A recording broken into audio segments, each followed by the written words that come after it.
გამარჯობათ, ვაგრძელებთ ჩვენ Java შესწავლას და ეს გახლავთ მერვე გაკვეთილი. ჩვენ დღევანდელ გაკვეთილს ექნება ცოტა პრაქტიკული ხასიათი და უმჯობესი იქნება ცოტა თუ წინ წავიწევთ. მოდი ვნახოთ რა გავაკეთეთ ჩვენ წინა გაკვეთილში. დავწერეთ კლასი student-ი და დავწერეთ კლასი test student.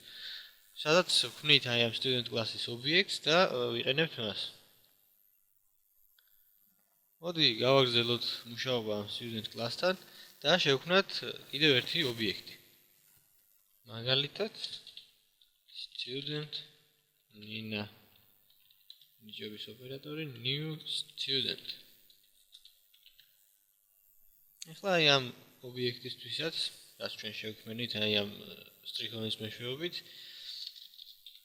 ჩავატაროთ პატარა ექსპერიმენტი, დავწეროთ nina, მაგალითად გამოვიყენოთ ესეთი მეთოდი learn chemistry. როგორც გახსოვთ, წინა გაკვეთილში დავწერეთ ეს მეთოდი, თუმცა არ გამოგვიყენებია. ავუშვათ ჩვენი პროგრამა ამისთვის შეიძლება დავაკომპილიროთ. Java C test student Java.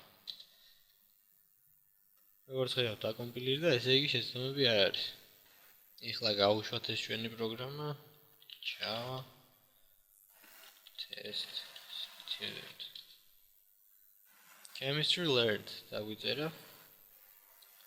მოდი გამოვიყენოთ ახლა ამ ობიექტის ამავე დაიმეორე, მაგალითად h ანიჭოთ 19 და აი ეს ნიშნულობა დავაბეჭდიოთ. System line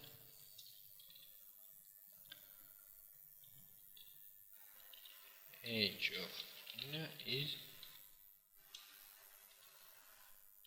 Nina age.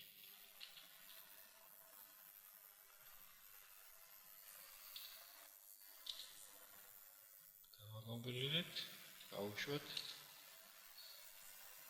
აი როგორც ხედავთ, ესეც მუშაობს ჩვეულებრივად. კიდევ რისი გაკეთება შეგვიძლია. მოდი კიდე გამოვიყენოთ აი ეს ველი nina წერტილი university განვიჭოთ SSU და ესეც დავაბეჭდოთ.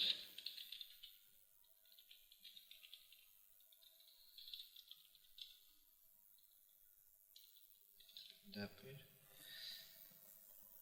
nina წერტილი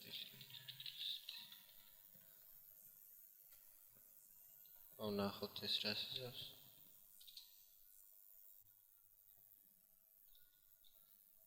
აი ეს ნიშნულობაც დაგვიბეჭდა, როგორც ხედავთ. ახლა მოდი ეს მეთოდი კიდევ ერთხელ გამოვიყენოთ. აი ეს learn math ამ ობიექტისთვისაც დავწეროთ nina წერტილი learn math. და შევხედოთ.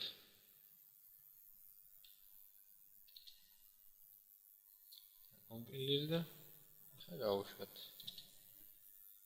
და დაგვიგვიჭდა math learned. მოდი ახლა ამ age ველის სვლადის ნიშნულობა შევცვალოთ და ეს შეცვლილი დავაბეჭდიოთ. nina age განვიჭოთ 21 დავუშვათ და დავაბეჭდოთ system out line nina წერტილი age. ნახოთ ეს როგორ იმუშავებს.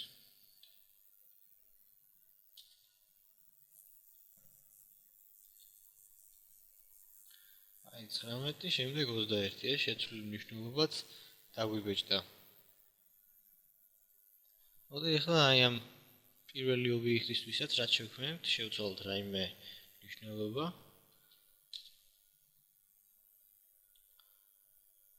და დავწეროთ geo წერტილი age და მივანიჭოთ 22.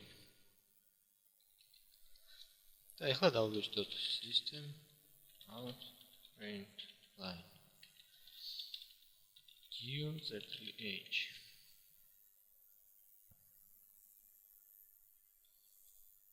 დავაკომპილიროთ, გავუშვათ. აი ეს დაგვიბეჭდა ეს მნიშვნელობაც. მოდი ახლა კიდევ შევქმნათ ერთი ობიექტი. აი აქ. ამისთვის დავწეროთ ესე student, მაგალითად Nika new student. ამ ობიექტისთვისაც ჩავატაროთ პატარა ექსპერიმენტი. მაგალითად Nika University მივენიჭოთ. ესე დავუშვათ და დავაბეჭდოთ ეს მნიშვნელობა. System out print line Nika University. ასევე აქვე გამოვიძახოთ მეთოდი learn math. და ვნახოთ რა შეიცავს ეს ჩვენი პროგრამა. ცოტა ზევით ავწევ, მოგეს დაინახოთ. აი ეს მნიშვნელობებიც დაგვიბეჭდა. ჩვენ აი მსგავსად შეგვიძლია შევქმნათ კიდევ სხვა ობიექტები, როგორც ეს სამი ობიექტი შევქმნით აქ და ჩავატაროთ ექსპერიმენტები მათზე, მაგალითად მივანიჭოთ ამ ველებს მნიშვნელობები გამოვიძახოთ რაღაც მეთოდები. მიუხედავად იმისა, რომ დღევანდელ გაკვეთილში ჩვენ ბევრი არაფერი გვისწავლია, უბრალოდ ახალი არაფერი გვისწავლია, ჩვენ წავიექსპერიმენტეთ აი ამ კლასთან, შევქმნით მისი კიდევ ერთი ობიექტი, უბრალოდ ორი ობიექტი, მივანიჭეთ მის ველებს რაღაც მნიშვნელობები, დავაბეჭდით ეს მნიშვნელობები, გამოვიძახეთ რაღაც მეთოდები და ეს პრაქტიკა დაგვეხმარება იმაში, რომ შემდეგ გაკვეთილში ცოტა უფრო წინ წავიდეთ და პატარა თამაში დავწეროთ. მე ამით დავასრულებ. დროებით დაგემშვიდობებით. მადლობას გიხდით ყურადღებისთვის.